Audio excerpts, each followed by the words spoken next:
नमस्कार, decoding 24x7 में आपका स्वागत है। मैं हूँ राकेश त्रिपाठी। ट्रम्प और पुतिन की मीटिंग हो गई अलास्का में और दोनों अपने-अपने राजधानियों में वापस भी लौट गए। लेकिन उस मीटिंग से क्या मिला, ट्रम्प ने क्या खोया, क्या पाया, पुतिन ने क्या खोया, क्या पाया, इन सारी चीज़ों पर बात करने के लिए आज हमारे साथ हमारे एक्सपर्ट हैं कमांडर सुदर्शन चक्रपाणी जी और स्ट्रैटेजिस्ट हैं बड़े और फॉरेन पॉलिसीज़ पर भी दुनिया भर में जो भी कुछ होता है बहुत बड़ी पकड़ है उनकी। तो आज वो रहेंगे। कमांडर साहब आपका स्वागत है। राकेश जी नमस्कार, जय हिंद, जय भारत। और जय हिंद आपका सर। बहुत बहुत शुक्रिया, धन्यवाद कि आप मुझे बुलाते हैं।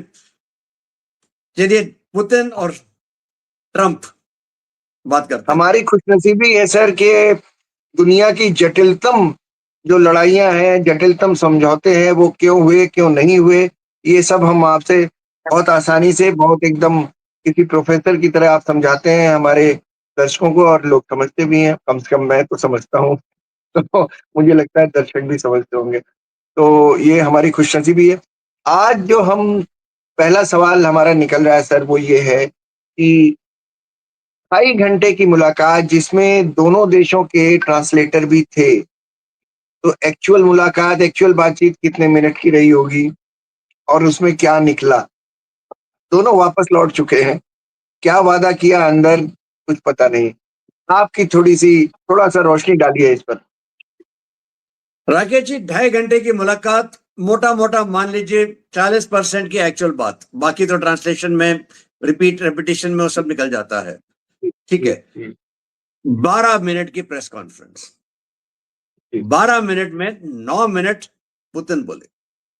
जी। आमतौर पे जो मेजबान देश होता है, इस हाँ, में देखिए अमेरिका था, उसको जी, स्टार्ट करना था, जी, स्टार्ट किया पुतिन ने। मतलब शुरू से ही पुतिन ने अपना ये दिखा दिया कि साहब हम कंट्रोल में हैं, हुँ, नैरेटिव हम बनाएंगे, नैरेटिव हुँ, हम बताएंगे। ये सबसे पहली चीज आपको निकलती है सिर्फ इतने से ही। अब हम आते हैं वो 9 मिनट के प्रेस कॉन्फ्रेंस के हिस्से में, हुँ, पुतिन ने क्या किया। देखिए पुतिन जो है बहुत तैयारी करके आते हैं और ये तैयारी का उन्होंने बिल्कुल साफ दिखा दिया कि मैंने क्या तैयारियां की थी। ट्रंप के दो मेजर वीकनेसेस, एक उनका ईगो, वो चाहिए उनको नोबेल प्राइज, एक वो वीकनेस। दूसरी वीकनेस डील्स, कि भैया हमको बिजनेस डीलिंग में हमें पैसे कितने मिल रहे हैं। दोनों के ऊपर पुतिन ने बिल्कुल साफ साफ ट्रंप को, है ना, हारमोनियम की तरह बजाया है। क्या कहा है उन्होंने? सबसे पहले ईगो की बात लेते हैं। उन्होंने ये साफ साफ बोला कि देखिए मैंने पर्सनली फोन किया था। अच्छा, ये इससे पहले कि एक चीज मैं बता दूं राकेश जी, जो ये प्रेस कॉन्फ्रेंस हुई, 12 मिनट की प्रेस कॉन्फ्रेंस, 9 मिनट पुतिन ने बात की। 9 मिनट जो पुतिन ने बात की, वो ज्यादा अच्छी तरह समझने के लिए मैंने यही प्रेस कॉन्फ्रेंस रशियन टीवी में रशियन भाषा में सुनी, क्योंकि पुतिन तो रशियन बोल रहे थे। तो मैं, क्योंकि 3 साल सोवियत यूनियन में रह चुका हूं, भारतीय नौसेना ने मुझे भेजा था 3 बार वहां पे सबमरीन कमीशन करने के लिए, तो मैं रशियन भाषा सीखी है मैंने, और मैं बहुत अच्छी तरह बोल लेता था एक जमाने में, अभी भी बोलता हूं। वहां मैंने रशियन भाषा में पहले सुनी, फिर उसके बाद मैंने ट्रांसलेशन सुना। पुतिन ने 2-3 बहुत महत्वपूर्ण चीजें बताई यहां पे। नंबर 1, ईगो मसाज तो उन्होंने बहुत बढ़िया किया ट्रंप का। बहुत उन्होंने तारीफ़ की। कहा ट्रंप को, बहुत तारीफ की। उन्होंने ट्रंप हाँ, को बोला देखिए साहब, बाइडेन से, उन्होंने बाइडेन का नाम लिख लिया, उन्होंने कहा आपके प्रेडिसेसर से मेरी बात हुई थी, जबकि मैंने हुँ, उनको पर्सनली फोन करके बताया कि देखिए आप बलशाय अशिप्का कर रहे हैं, मतलब बहुत बड़ी गलती कर रहे हैं ये करके। और लेकिन उन्होंने मेरी बात नहीं मानी। अगर आप होते तो ये युद्ध कभी नहीं होता। नहीं होता। ट्रंप बड़े हाँ, खुश। ये तो ठीक है, तो एक मक्खनबाजी हो गई। बिल्कुल 500 ग्राम अमूल बटर लग गया एक शॉट में। फिर आता है, उन्होंने दूसरी बात की। उन्होंने दूसरी बात ये की कि देखिए ये जो है, हम बहुत तरीके से, सलीके से, शांति से हम ये काम करना चाहते हैं, और इसके लिए मुझे विश्वास है कि ट्रंप जो है वो बहुत सच्चे दिल से एक बहुत सच्ची कोशिश कर रहे हैं, और मूल कॉजेस जो हैं, रूट कॉजेस जो हैं, उनके ऊपर जा रहे हैं। रूट कॉज के ऊपर उन्होंने बहुत ध्यान दिया। अगेन ट्रंप खुश, भाई उनके लिए तो बताया जा रहा था ना, वो तो इनका ईगो ये हो गया। इससे ट्रंप को क्या लगने लगा होगा कि भाई मेरा तो नोबेल पीस प्राइज अब पक्का। यहीं पे उन्होंने एक और बम फेंका यूरोपियन यूनियन के ऊपर। उन्होंने कहा देखिए हमने ट्रंप के साथ एक समझौते के मसौदे के ऊपर बात की है, हमारा कब कुछ कुछ एग्रीमेंट है, अब मैं चाहता हूं यूरोपियन यूनियन इसको टॉर्पीडो ना करे। उन्होंने लफ्ज टॉर्पीडो का इस्तेमाल किया कि भैया आप नीचे से हमारे ऊपर हमला ना करें। ठीक है, तो ये साफ साफ ट्रंप ये जाके कहेंगे सारी दुनिया में कि देखिए मैंने तो कर लिया था, यूरोपियन यूनियन नहीं माना, ये जेलेंस्की नहीं माना, वो खराब है, हम तो अच्छे हैं। हमने देखिए कितना अच्छा काम किया, हमने बाहर निकलने का पूरी तैयारी कर ली, हमारे मिलिट्री इंडस्ट्रियल कॉम्प्लेक्स को कुछ नहीं होगा, हमको पैसे मिलते रहेंगे, और यूरोप हमसे हथियार खरीदेगा, वो जो उससे करना चाहे करे, सन्नू की। तो ये एक हिस्सा ईगो मसाज का ट्रंप को मिल गया। दूसरा हिस्सा बिजनेस। पुतिन ने क्या डाला है देखिए, आपको पता है अगर आपने शेर का भी शिकार करना पड़ता है तो एक बकरी बांधते हैं। उन्होंने वो बकरी बांधी है आर्कटिक रूट। कहता है भैया देखिए आर्कटिक रूट तो खुलने वाला है, अगर आर्कटिक रूट खुलेगा देखिए हमारे सामने कितने सारे बिजनेस प्रोपोजिशंस खुल जाते हैं। यहां पे उन्होंने बोला तेल, ऑयल एंड गैस। ट्रंप के सबसे बड़े डोनेटर्स जो हैं उसके कैंपेन में वो कौन है? ऑयल एंड गैस नंबर 3 पे आता है। बहुत बड़ा डोनेशन ऑयल एंड गैस से आता है ट्रंप को। तो oil and gas, military industrial complex से तो खुश कर दिया, अब ऑयल एंड गैस को खुश कर रहे हैं।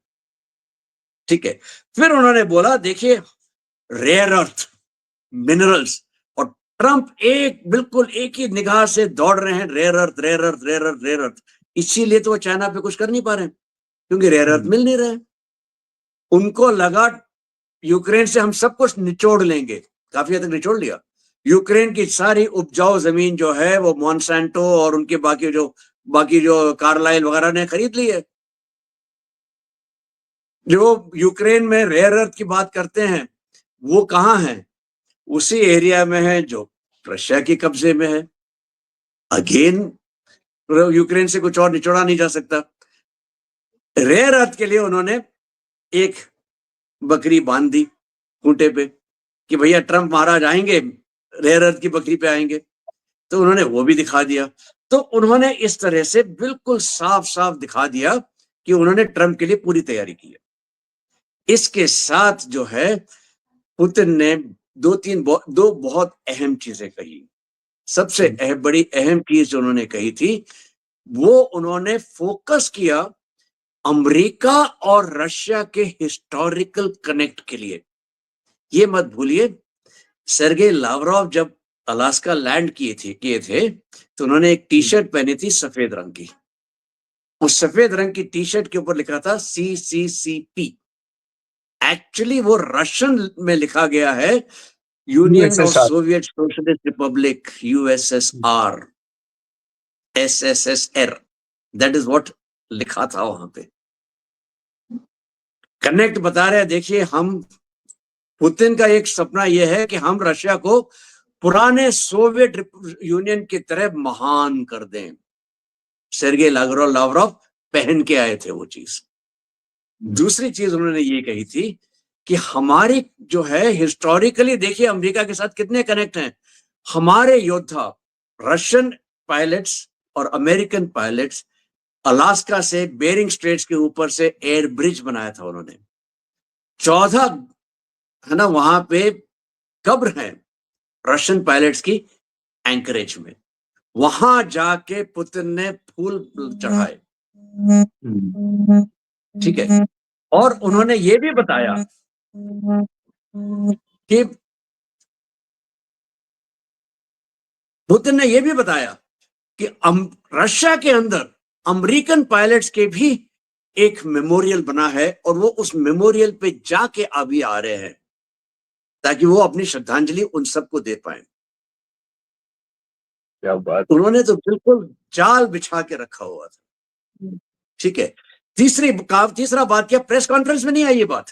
प्रेस कॉन्फ्रेंस के बाद देखिए रशिया और अलास्का के बीच में एक और कनेक्ट है, वो है Russian Orthodox church. Russian Orthodox church Alaska में भी मौजूद है। उसके जो आर्च बिशप हैं, पुतिन उस आर्च बिशप से मिले। जो कुरल आइलैंड्स के जो आर्च बिशप है उस रशिया के हिस्से वाला, उनकी तरफ से शुभकामनाएं लेके गए अलास्कन आर्च बिशप के लिए। वहां पे उनको 2 गिफ्ट दिए। बदले में जो आर्च बिशप अलास्का ने इनको गिफ्ट दिया वो उन्होंने अपने प्रेयर रूम से निकाल के एक आइकन गिफ्ट की जो उनको बहुत स्नेह प्रिय थी। और यहां तक कहा कि जब हम रशिया आते हैं, और साल में मैं एक बार आता हूं, और हमारे जो बाकी सेमिनरी के जो प्रीस्ट हैं वो भी रशिया आते हैं, जब हम रशिया आते हैं हमको अपनापन लगता है, हमें लगता है हम अपने घर आए हैं। तो अब देखिए कितनी प्रिपरेशन के साथ 1-2 घंटे की मीटिंग के लिए पुतिन गए थे।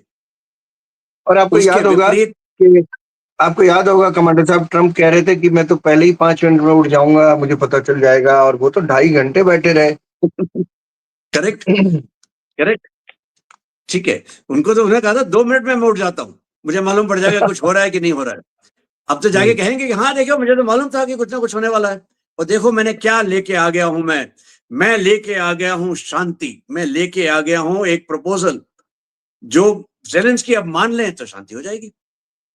अब प्रपोजल बुरा क्या आदमी तो बन ज़ेलेंस्की बना सकता है, लेंगे। क्या संभावित प्रपोजल क्या रहा होगा कमांडर साहब? क्योंकि कोई अभी इस पर कोई रीड आउट नहीं आया है, कोई आधिकारिक तौर पर कोई सूचना नहीं आई है। तो अभी क्या ये भी है कि मॉस्को में मिलेंगे फिर से, तो एक बार की मीटिंग में तो होता नहीं है सब। तो क्या इससे मिला क्या है इस मीटिंग से? थोड़ा-सा उस पर थोड़ा-सा रोशनी डालें। देखिए मिला तो सब कुछ रशिया को है, पुतिन को।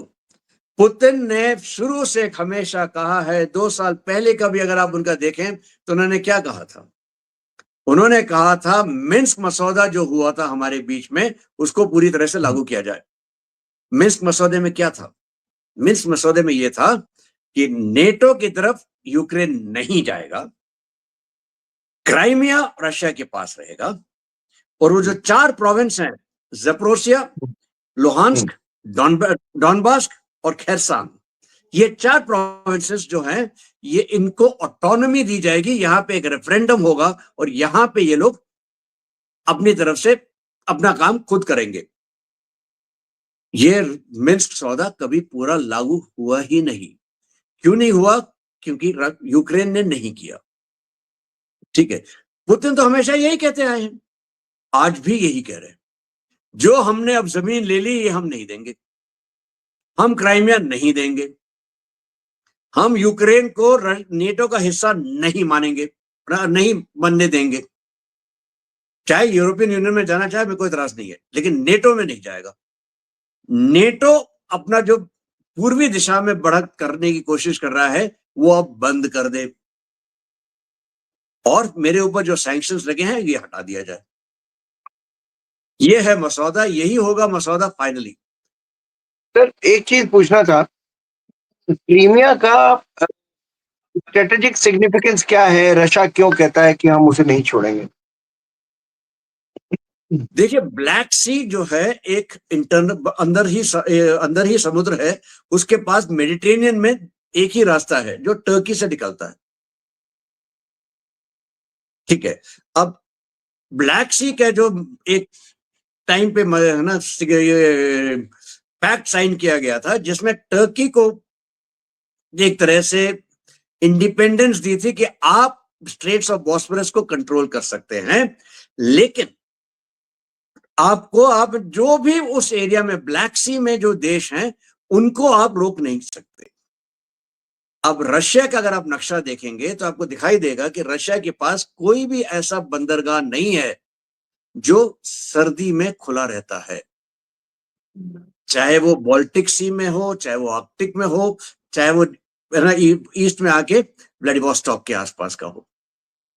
रशिया के पास कोई भी ऑल वेदर पोर्ट नहीं है। एक ही अगर ऑल वेदर पोर्ट है वो है क्राइमिया में, ब्लैक सी में, और क्राइमिया से ही वो अपना एक्सपोर्ट कर पाता है इनटू मेडिटेरेनियन, कि मेडिटेरेनियन का साफ क्लियर रास्ता मिलता है उसको। और रशिया जो है ये कभी नहीं एक्सेप्ट करेगा कि क्राइमिया उसके हाथ से चला जाए, तो क्योंकि वो फिर ब्लैक सी पार नहीं बनता। तो ये है इंपॉर्टेंस क्राइमिया की। अब यूक्रेन की क्यों इतनी इंपॉर्टेंस है, क्योंकि ये भी एक इंपॉर्टेंट बात है। यूक्रेन जो है ये जैसे आपको याद होगा अमेरिका और रशिया के बीच में जब कोल्ड वॉर चल रही थी तो क्यूबा में रशिया मिसाइल्स खड़ी करना चाहता था, इसके खिलाफ क्यूबन क्राइसिस हुई थी और अमेरिका करीब करीब न्यूक्लियर वॉर के पास पहुंच रहा था। उसको लगा मेरे आप इतने करीब मिसाइल ले आएंगे तो बहुत समस्या होगी। यही चीज है यूक्रेन। यूक्रेन के बाद मॉस्को तक जमीन सपाट है, फ्लैट है। अब नक्शा अगर देखते हैं, यूरोप और रशिया को कनेक्ट करने के दो ही रास्ते हैं। एक आता है पोलैंड वहां ऊपर से, और उसके ऊपर कलिनिनग्राड नाम का एक रीजन है जो रशिया का रीजन है। फिर आ जाते सारे पहाड़ियां, फिर आपका रास्ता यूक्रेन के थ्रू। अगर आप यूक्रेन में अगर आप अंदर घुस गए उसके बाद तो आपका रास्ता फ्लैट है, राइट अप टू मॉस्को, कुछ नहीं रोकता उसको। यूक्रेन से अगर नेटो ने अपने मिसाइल्स रखी तो वो मॉस्को पहुंच जाएंगी मिनटों में। इसलिए, और तीसरी बात, ये जो हिस्सा है स्टेप्स का एरिया कहलाता है, ग्रासलैंड से ये बहुत उपजाऊ है।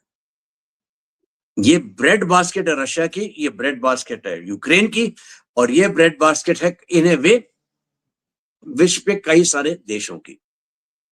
इसी ब्रेड बास्केट के पीछे तो सारा का सारा लड़ाई चल रही है, क्योंकि यहां पे इसीलिए तो देखिए अमेरिकन मल्टीनेशनल्स जो हैं, कार्लाइल, आपके मोंसांटो वगैरह वगैरह, यहीं पे तो जमीन खरीद के बैठे हुए हैं कि अगर यहाँ पे होगा तो जो भी फसल होगी वो हमारी। 5 उंगलियां घी में, सर कढ़ाई में। ये समस्या है और रशिया ये नहीं एक्सेप्ट कर सकता, और रशिया के लिए ये एक तरह से उसकी जिंदगी और मौत का सवाल है, और इसीलिए ये युद्ध हो रहा है। तो हम ये इस बातचीत में हम कहाँ आकर पहुंचे? आपने तो रशियन टीवी देखा होगा, बाकी जगह तो कोई खबर ही नहीं है, जितनी खबर आप बता रहे हैं, वो खबर ही नहीं है। तो आपने जो देखा और समझा, इसका क्या रिजल्ट रहा? इस मीटिंग का नतीजा क्या रहा? किसको क्या मिला? या एक सिर्फ प्रपोजल कोई दिया गया है रशिया की तरफ से ट्रंप को कि आप इसको मनवाइए, उधर से नाटो से और यूक्रेन से कहिए कि इसको माने? एक्चुअली प्रपोजल जो है वो अमेरिका से आया है, रशिया ने कोई प्रपोजल नहीं दिया। अच्छा। अमेरिका से आया है, स्कॉट बेसेंट लेके गया था मॉस्को। उसमें उस मसौदे में बाय एंड लार्ज यही चीज लिखी है, विद वन चेंज, जो ये मेरा अनुमान है, और रशियन टीवी देखने से मेरा अनुमान है। किसी ने कहा नहीं है, मैं काश मेरे कान है ना वहां तक पहुंच सकते जहां पुतिन बोल रहे हैं, लेकिन वो तक पहुंचना मुश्किल काम है। ठीक है, मेरा अनुमान है कि जो लैंड स्वैप की बात हो रही है वो स्वैप ये होगा कि ओडेसा जो पोर्ट है हाँ। यूक्रेन का, वहां तक रशिया जाना चाहता था कि हम ओडेसा भी ले लें और मोल्दाविया तक हम अपने आप को कनेक्ट कर लेंगे। फिर इफेक्टिवली यूक्रेन को हम लैंडलॉक्ड कंट्री बना देंगे। तो रशिया को उसने कहा होगा कि साहब देखिए, आपने क्राइमिया ले लिया, आपने इतना सब कर लिया है, ओडेसा को माफ कर दीजिए। तो शायद ये लैंड स्वैप हो रहा है, हम ओडेसा को छोड़ देते हैं, आप बाकी चीजें छोड़ दीजिए। ये मेरा अनुमान है। ठीक है, हाँ, ये मेरा अनुमान पुतिन ये ने है कहा होगा, पुतिन ने कहा होगा ये हम भाई छोड़ देते पुतिन, हैं, आप बाकी छोड़ दीजिए। हाँ ये इसीलिए तो भाई जो रशिया की तरफ से आया था, लैवरोव ने भी कहा था ये कि जो हमको मतलब एक एग्रीमेंट का मूल रूप जो दिखने को मिल रहा है, जो अमेरिका ने प्रपोज किया है, इसके ऊपर हम बात कर सकते हैं। हमें एक्सेप्टेबल नहीं बोला, इसके ऊपर हम बात कर सकते हैं। वो मसौदा जो स्कॉट बेसेंट लेके गया था, वो मेरे ख्याल से ये होगा कि आप वो 4 प्रांत रख लीजिए, आप क्राइमिया रख लीजिए, ओडेसा छोड़ दीजिए, और फिर हम है ना एक तरह से हो सकता है कि ये जो 4 प्रांत है इसको इंडिपेंडेंट ना घोषित करके, ताकि भाई अगर रशिया ने ले लिया तो यूक्रेन हार गया, और यूक्रेन हार गया या यूरोपियन यूनियन कभी मानेगा नहीं, तो कहेगा हम इसको यूक्रेन के इसमें हम ऑटोनोमस प्रोविंस मान लेंगे और ये सेल्फ रूल करेंगे, ये है ना हम इनके साथ बीच में नहीं आते, आपको अपना बफर मिल जाएगा, और हम यूक्रेन को कभी नेटो का हिस्सा नहीं मानेंगे, हम नहीं आने देंगे नेटो के अंदर। ये होगा मेरे ख्याल से जो रफ मसौदा तैयार हुआ है। एक चीज और जानना चाह रहा था, क्या यहाँ भी ट्रंप ने अपना बड़बोलापन दिखाया? क्योंकि उन्होंने ये कहा कि रूस बातचीत की टेबल पे इसलिए आया क्योंकि मैंने भारत पर सैंक्शंस लगा दिए थे ऑयल को लेकर, तो इसलिए रूस आया है। तो मतलब क्या उनके हिसाब से ऐसा करें तो मतलब भारत पीछे हट गया, अब उसने ऑयल खरीदना बंद कर दिया, लेकिन इंडियन ऑयल कॉर्पोरेशन के चेयरमैन ने तुरंत क्लैरिफिकेशन दिया, भाई हमारा तो अभी भी चालू है। देखिए, पुतिन जो है, ये ट्रंप जो है, वो मेरे ख्याल से इतने बड़े झूठे तो मैंने किसी भी वर्ल्ड लीडर को नहीं देखा है, जो हर बार पकड़े जाते हैं फिर भी अपने झूठ से पीछे नहीं हटते। उनको लगता है कि एक झूठ को 10,000 बार बोलो तो कोई ना कोई तो मान ही लेगा, और वो उसी पे अड़े हुए हैं। ठीक है, अब आप देखिए दूसरे तरफ से, आप देखिए जब हाथी अपने चाल पे चल रहा होता है, हाँ। शेर अपने चाल पे चल रहा होता है, कुत्ते आते हैं, कुत्ते भौंकते हैं, हाथी या शेर उनकी तरफ तो देखते भी नहीं है। यही हो रहा है यहाँ पे भी। मुझे आप कुत्ता मुझे इस भौंके जा रहा बातचीत है। में मुझे इस बातचीत में जो दोनों लोग अगल-बगल सामने-सामने बैठे हुए हैं, एक ब्लैक एंड व्हाइट तस्वीर भी आई है उनकी उंगली दिखाते हुए ट्रंप की। तो मुझे लगता है कि ट्रंप कुछ तो नहीं काफ़ी तनाव में होंगे। इमेज स्टेक पर लगी रहे, अगर इमेज जैसी कोई चीज़ है उनके साथ-साथ, तो वो स्टेक पर लगी हुई है।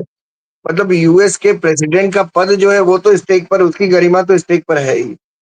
तो मुझे बड़े तनाव में दिख रहे हैं वो, और वो मुझे पुतिन की ओर से कोई तनाव नहीं दिख रहा। आपको बॉडी लैंग्वेज के हिसाब से जैसा आप समझते हो, आपको क्या लगता है?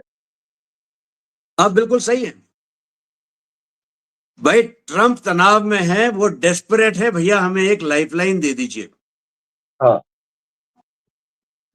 पुतिन ने वही लाइफलाइन इनको दी है। उनको साफ साफ देखिए, जब पुतिन गए थे वो सिर्फ रशिया के प्रतिनिधि बन के नहीं गए थे, एक तरह से वो ब्रिक्स के प्रतिनिधि भी बन के गए थे। उन्होंने जी जिनपिंग से बात की, प्रधानमंत्री मोदी से बात की, प्रेसिडेंट लूला से भी बात की। हाँ। ठीक है, उनको पता है कि देखिए अगर पुतिन पीछे हटते हैं तो ब्रिक्स भी खत्म हो जाएगा, और इसीलिए पुतिन ने जो भी वहां पे किया है बहुत सोच समझ के किया है। उनका प्रेस कॉन्फ्रेंस पे भी उन्होंने पहले इसीलिए बोला कि भाई नैरेटिव में अपने हाथ में रखना चाहता हूं, इसीलिए प्रेस कॉन्फ्रेंस में देखिए पिछले लास्ट के 2 मिनट में ट्रंप को मालूम ही नहीं था कि क्या हो रहा है भारत देश में, सॉरी अमेरिका के देश में। वो तो बिल्कुल खोए खोए से लग रहे थे, क्योंकि उनको इतनी चपेटें पड़ गई, उनकी तारीफ भी होती रही, उनको ये समझ नहीं आ रहा था कि ये तारीफ कर रहा है कि गलत, कि मुझे मेरी बुराई कर रहा है हाँ। या मुझे थप्पड़ मार रहा है। बस और बहुत लास्ट बहुत में तारीफ जैसे ही की उसने उन्होंने। कहा नेक्स्ट टाइम मॉस्को,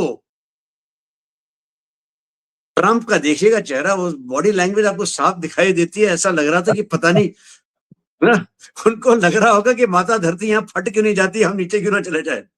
और उन्होंने कहा कि दैट्स वेरी इंटरेस्टिंग, इंटरेस्टिंग हाँ, वन, इस पर मुझे थोड़ा-सा अपोज़िशन झेलनी पड़ेगी, लेकिन दैट्स पॉसिबल।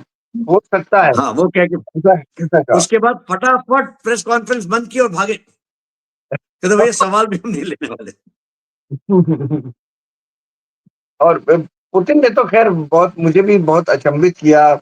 लोगों ने कहा कि व्हाइट हाउस में होने भर से वो जंग नहीं करते क्या, तो उन्होंने कहा yes I can confirm that. अंग्रेजी कम बोलते हैं वो, लेकिन अंग्रेजी में बोला आई कैन कंफर्म दैट। तो ये तो कुल मिला के नटशेल में अगर कहें तो कमांडर साहब, क्या दिखता है? कुछ पॉजिटिविटी दिखती है इससे? रास्ता खुलता है कोई? बहुत सी पॉजिटिविटीज हैं। एक, रफ मसौदा तैयार है, रफ मसौदा पब्लिकली नहीं बताया गया है, लेकिन रफ मसौदा तैयार है। दो, पुतिन और ट्रंप के बीच में बात हो गई, ये एक बहुत बड़ी बात है अपने आप में। बात हुई अलास्का में, यूएस एयरबेस पे। पुतिन के खिलाफ वारंट है, उसके बावजूद ठीक है, आपने पुतिन को पूरा मौका दे दिया अपने आप को रीएस्टैब्लिश करने का। ये पुतिन की जीत है।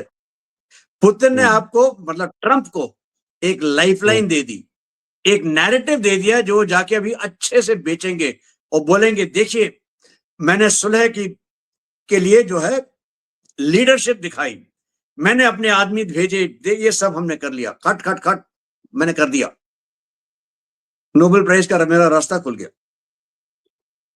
वहां पे डीप स्टेट को खुश कर दिया ये बोल के कि भैया oil and gas, minerals deal होने वाली है, पैसा बनेगा।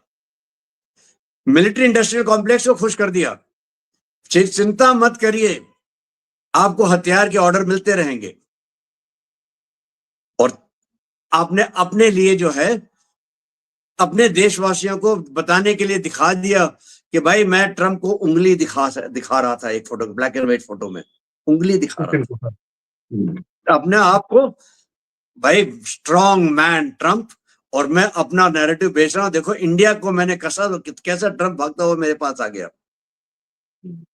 ये सब उस जो हर एक को कुछ ना कुछ मिला है। इंडिया को भी यहां से मिलेगा, सेकेंडरी सैंक्शन से निकल जाएंगी एक आध दिन में। मतलब सेकंड सैंक्शन मतलब 25% रहेगा अपने पास। 25 रहेगा, उसके लिए फिर 25 तारीख को आ जाएंगे लोग अमेरिकन डिस्कस करने के लिए। कमांडर साहब, रशिया को क्या गेन है इसमें? जो युद्ध विराम होगा उससे रशिया का गेन क्या है? क्यों चाहता है वो कि युद्ध विराम हो जाए? राकेश जी, इसमें बहुत इंपॉर्टेंट बात है कि आपको है ना, जो ज्योग्राफी है उस एरिया की वो समझना जरूरी है। अभी चल रहा है अगस्त का महीना, सितंबर अक्टूबर, अक्टूबर तक यहां पे ठंड इतनी हो जाएगी कि पहली बर्फबारी शुरू हो जाएगी। फिर नवंबर दिसंबर में जो भी आपकी फ्रंट लाइन है वो फ्रीज हो जाएगी। उसके बाद कुछ नहीं होगा अगले साल अप्रैल तक, मार्च अप्रैल, उस लेवल तक। तो मतलब अगर आपका ये समय निकल गया, अभी है समय रशिया को कि वो जितनी ज्यादा टेरिटरी हो सके वो कैप्चर कर लेगा। लेकिन अगर युद्ध विराम अभी नहीं होता है और फ्रंट लाइन फ्रीज हो जाती हैं, तो यूक्रेन को 4-5 महीने मिल जाएंगे कि अपने आप को फिर से रीबिल्ड कर सके, रीस्टॉक कर सके, रीएम्यूनिशन कर सके। अपने जो जो उसके लोग हैं, जो भी बचे होंगे उसके पास, उनको फिर से ट्रेनिंग करके तैयार कर सके ताकि अगले साल आप युद्ध में रेडी हो जाए। अभी रशिया को दिखाई दे रहा है कि मैं फटाफट गेन कर रहा हूं। इस समय जो है अमेरिका के स्टॉक पाइल्स कम है, इस समय यूरोप के स्टॉक पाइल्स कम है, यूक्रेन के स्टॉक पाइल्स कम है। रशिया के पास इतनी बड़ी समस्या नहीं है स्टॉक पाइल्स की। ये वक्त है ना, रशिया चाहता है अभी लोहा गर्म है, हथौड़ा मार दिया जाए ताकि युद्ध विराम हो जाए और मेरी शर्तों पे हो। ये बहुत इंपॉर्टेंट चीज है रशिया के लिए, क्योंकि अगर युद्ध विराम हो जाता है तो रशिया फिर अपने आप को रीबिल्डिंग की तरफ फोकस करना शुरू करेगा और अपने आप को रीएम्यूनिशन, रीटूल करेगा। यहाँ पे भारत का रोल बहुत अहम हो जाएगा रशिया के लिए। ये है वजह मेरे हिसाब से। चलिए आपने बड़ी खूबसूरती से इतनी जटिल समस्या को समझाया और मैं तो बड़ी तारीफ़ करता हूँ इसको आपने क्योंकि आपको रशियन आती है इसलिए आपने रशियन टीवी देखा और आपको एक्चुअल क्या हुआ और वहाँ पर क्या वर्ज़न जा रहा है वो भी पता है, जो हम में से बहुत कम लोगों को पता है। हम जर्नलिस्टों के लिए अक्सर कहा जाता था कि अंग्रेज़ी और हिंदी के अलावा अगर आप एक भाषा और जानते हैं तो आपका कैनवास बड़ा हो जाता है। तो वो आपके लिए काम में आया और आपके ज़रिए हमारे काम आया। बहुत-बहुत शुक्रिया सर, बहुत-बहुत धन्यवाद आपने रोशनी डाली इस समस्या पर और इसके निदान पर और बताया कि कैसे किसने क्या गेन किया है, किसको क्या लॉस हो सकता है, क्या गेन हो सकता है। बहुत अच्छे और बहुत सरल ढंग से आपने समझाया। बहुत-बहुत धन्यवाद सर। बहुत-बहुत शुक्रिया। बहुत-बहुत बहुत-बहुत धन्यवाद राकेश जी। जय हिंद, जय भारत। जय हिंद सर।